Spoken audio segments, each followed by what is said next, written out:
This is the Play Your Position podcast, where we huddle up, call the plays, and inspire you to run your ball into the end zone. Are you ready to score more game-winning touchdowns in your life, business, and career? Then listen up, because it's game time, baby. Now, here's your host, Mary Lou Kaiser. When I was growing up, my parents encouraged me to explore and try new things. I was granted access to a range of opportunities, everything from woodshop to baking to sewing to growing tomatoes. Their parenting philosophy allowed me and my brother plenty of room to discover what we liked and what we didn't. And as such, I took all kinds of lessons. I took piano and violin lessons. I played soccer. I sang in the church choir and the school choir. I participated in Girl Scouts. I took art classes. I learned French. I performed in the school plays, on top of all my academic studies. And their approach worked. It set the stage for me to become the successful generalist I am today. But I don't think I would have achieved as much as I have over the years had I not also specialized. Hey everyone, it's Mary Lou Kaiser. Welcome to another episode of the Play Your Position podcast. It's a new month here at PYP. I've already dropped a couple of fantastic conversations. If you haven't heard the one with Janice Lintz about how she is making huge changes across the globe that are improving hearing impaired people's ability to actually hear things, go back and listen to it. Phenomenal. And then Jonathan Hensley and I had a great conversation about transforming companies to the digital space. And, in 2021, it feels like everybody has gone digital, but that's not true. And his conversation is fantastic. So make sure you go catch those and let him know that you like the show. Leave a review, reach out to them on the socials. People love to hear from listeners and know that what they're sharing actually is making a difference. So if you feel so inclined, really appreciate that. Back to today's topic of wide or deep. This generated out of a presentation I made this morning to an organization called Job Seekers that I've been speaking at every year for the last 4 years. And they asked me to come back each year because I talk about personal branding and how do you manage your personal brand in a virtual environment, and how have things changed with COVID and more people working remotely and more people online than ever. And one of the participants in the forum at the end of my presentation had a really great question. And his question had to do with specialization. He's been reading a book, a best-selling book actually, called Range: Why Generalists Triumph in a Specialized World by David Epstein. And he, in that book, was alluding to the fact that today a lot of companies are looking for generalists. They want to find people who can do a lot of things. And there's a number of reasons for that. One of the reasons is it can help the organization save money. If you have a person that can fill several roles, you don't have to hire a specialist for every role, but rather have a generalist in there doing a number of things. Some of you listening may be in a generalist role. Another thing about generalists is they tend to be more flexible, and they trust themselves that even if they don't know all the details, they have the chops, they have the confidence to build the plane in the air as you go. That's become a popular saying in the age of entrepreneurship. Now, the older I got, as I grew up in my house before I left home, the less I was involved in, but the deeper I went into the things that fascinated me. I spent a lot of time writing. I spent a lot of time reading. I spent a lot of time exercising. I loved jazzercise. I read fitness magazines. I wanted to learn about nutrition. And I spent a lot of time hanging out with friends and learning how to get along with and respect people from diverse cultures and backgrounds. I was, in essence, becoming more of a specialist the older I got. And my parents supported me as I went deep. And this book, Range, is interesting because if you look at the subtitle, Why Generalists Triumph in a Specialized World, Epstein is basically arguing that in order to succeed today, you're better off coming at things from a wide berth versus a narrow berth. And people like Daniel Pink, these big thought leaders that we hear a lot about today, Adam Grant, these guys are singing the book's praises, and rightly so, because he argues that unlike specialists who often start young, practice often, and stay focused on one thing, think of people like Tiger Woods and Yo-Yo Ma, for example. These are definitely not people like me. I did not take that path where I started at age 3 and just did the same thing. Generalists often find their path late. Generalists juggle many interests rather than focusing on one. That totally describes me for a good part of my young life. And even in my years now, I have many, many interests. And I feel like in so many ways, I am a late bloomer. Generalists are also more creative, more agile, and able to make connections their more specialized peers can't see. So the question becomes, okay, do I need to become a generalist now if that's the direction the pendulum is swinging? Is that what I need to focus on? And my answer to that is not so fast. Before you rush out thinking you need to become a generalist to succeed, consider this point that one of the book's reviewers offers. It's really interesting. He wrote, everybody purports to value the generalists as leaders, innovators, and visionaries, but nobody wants to hire generalists. The generalist challenge is sequencing. You need some sort of specialty to get most jobs. After you have cleared that threshold, you can spread out. Being a generalist is essential at the higher levels of leadership, but you have to get there first by a specialized route. My question here is this a chicken or egg scenario? Do you specialize or do you go wide? This is a question with no simple answer, and here is how I see it. I see that there's room for both. One isn't necessarily better or more right than the other. Here's something to think about. If we're all over the place telling people, oh, and I can do this, and oh, sure, I can do that, da-da-da-da-da, we run the risk of coming off as flaky, as scattered, as undisciplined, even if we can do a lot of the things we're saying we can do pretty well.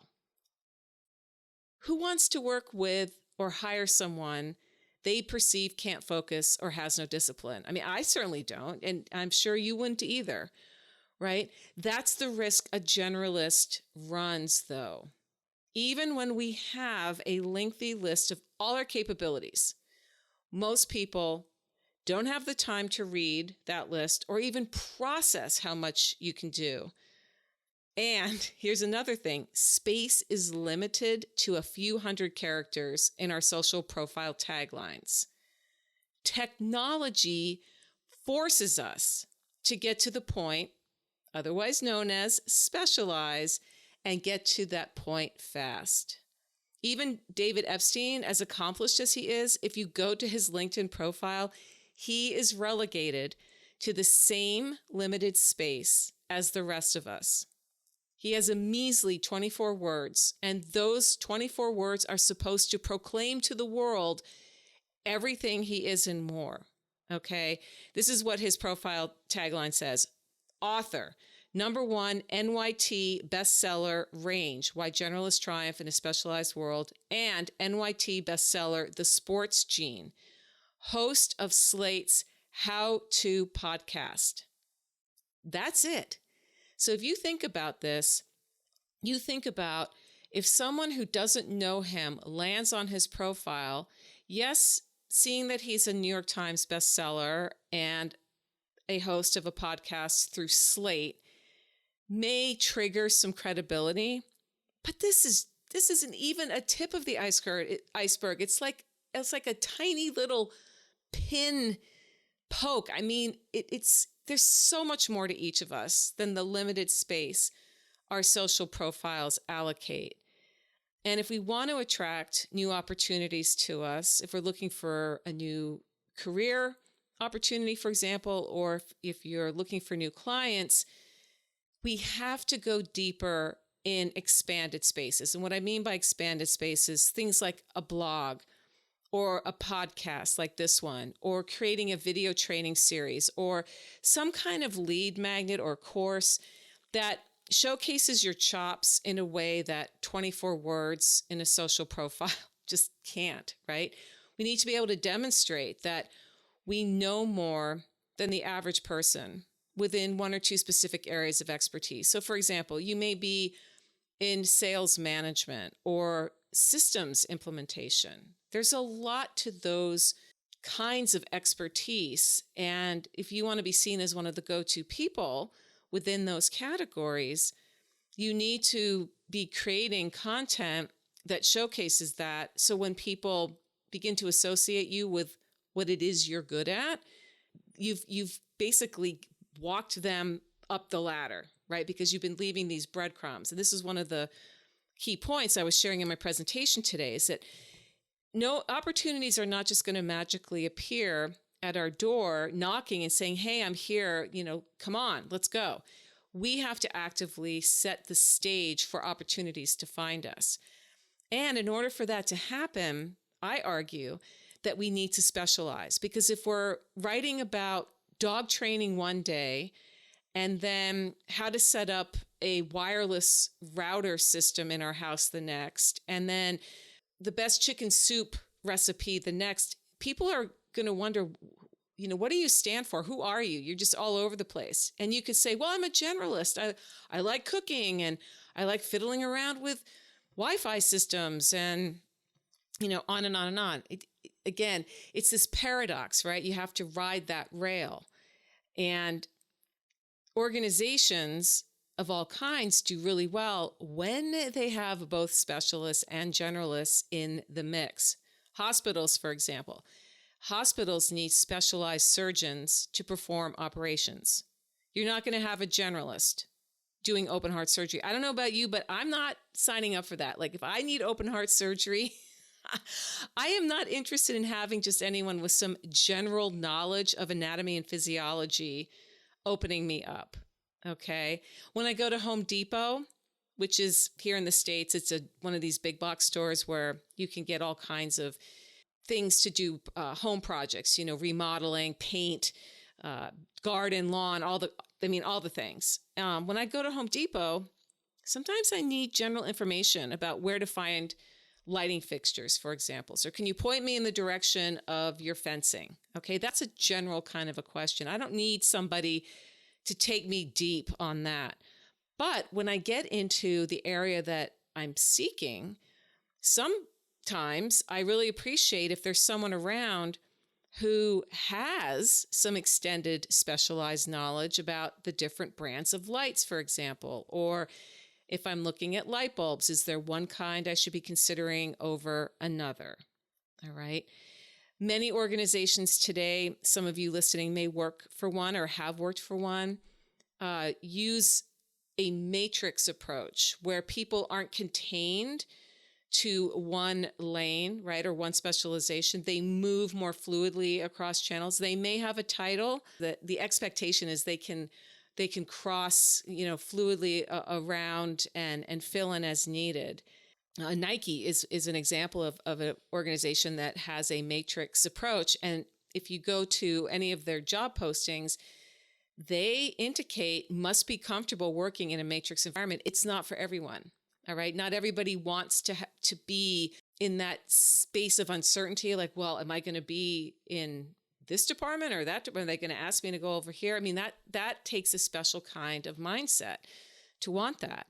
And there's something to be said for this approach, given the uncertainties, the complexities of the way the world is today. But I still argue that specialization, going deep into one thing is still important and plays a critical role in how we show up to do our work, along with the overall success of businesses and organizations everywhere.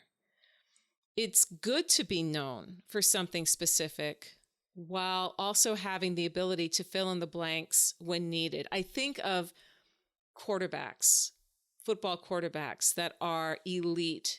I'm talking about the Tom Brady's, the Peyton Mannings of the world. These are the Patrick Mahomes, right? These are players who, yes, they are specialized in being a quarterback. However, they can, on a dime, change into a running back, right? Or they might have to be a defenseman to push off somebody coming at them, okay?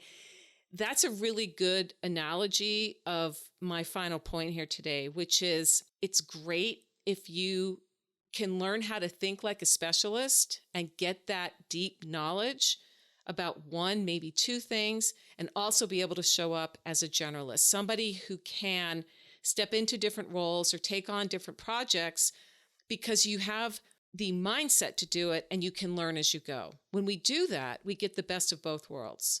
And perhaps more importantly, we can serve the people we most want to serve and work with from a place of empowerment and authenticity. You know, I think about how grateful I am to my parents who allowed me the space to go wide first before I decided on my own to go deep. But who's to say it isn't good to go deep first so that eventually you can go wide, right? I don't think you can make the case that one is better than the other. They're different. And depending on the individual is going to determine where that goes. You know, every day we see news stories about individuals who achieve tremendous goals because their focus was razor sharp and narrow from a very early age.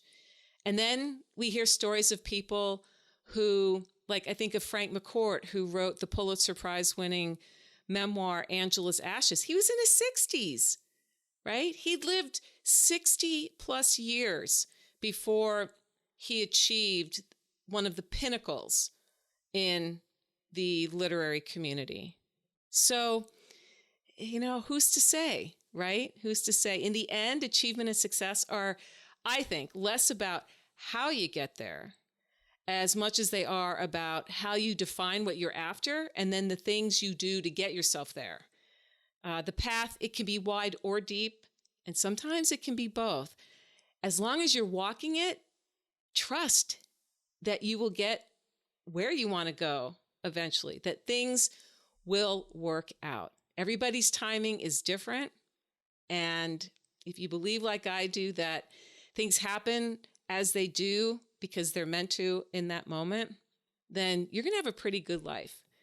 And in the end, I think that's what everybody really wants, isn't it? This is Mary Lou Kayser. Thanks so much for listening to another episode of the Play Your Position podcast. It's always so good to spend some time with you. I appreciate you and hope that you are on a path to get out there and play your position, because remember, it's always a great day to do that. Can't wait to see you again in the next episode. Make it a great day, everybody. Bye for now. Got a great key offensive strategy you like to share? Write to us at coach@pyppodcast.com or on Twitter, use #PYP and let us know how you're running your ball into the end zone for those game-winning touchdowns.